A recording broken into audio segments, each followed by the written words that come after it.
I'm Kate Kelly with America Comes Alive, where you'll find great stories simply told. Elsie the cow is one of the most recognizable marketing mascots ever created. She is more popular than the Pillsbury Doughboy, longer lasting than the Campbell Soup twins, and she was more accessible than Tony the Tiger. She has many accomplishments to her credit. She appeared on Broadway, was in a Hollywood movie, and celebrated her 10th birthday at the Roosevelt Hotel in New York City. She's written several recipe books, and for decades she was available for appearances nationwide. And probably not by choice, she gave birth to her calf Beauregard in a store window at Macy's. Red drapes were discreetly draped across the birthing area. Best of all, she sold lots of Borden dairy products. How did Elsie the cow come about? The first ads featuring Elsie appeared in 1936 and were directed at doctors. Milk faced a public health problem. While farm families were usually fine drinking unprocessed milk, the milk sold in large quantities often carried illnesses. Pasteurization and homogenization was becoming necessary. The Borden Company was a leader in the field. The company purchased a dairy in New Jersey that was among the first to install equipment for pasteurization to kill disease-causing bacteria.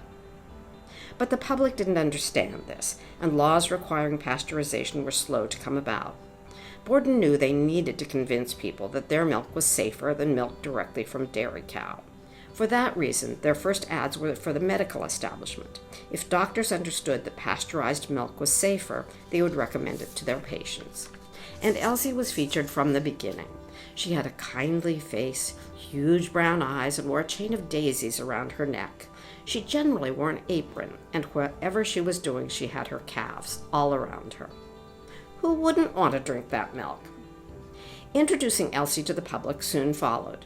In the 1930s, World's Fairs were a big deal, so businesses went to great lengths to set up displays.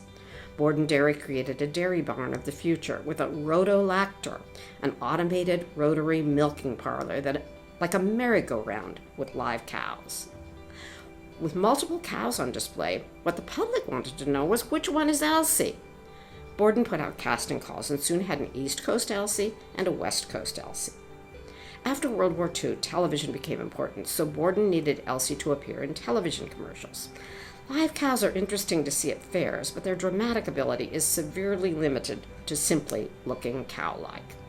The marketing department's next task was to create an animated version of Elsie. For a long time, Elsie and her family existed as delightful cartoon characters.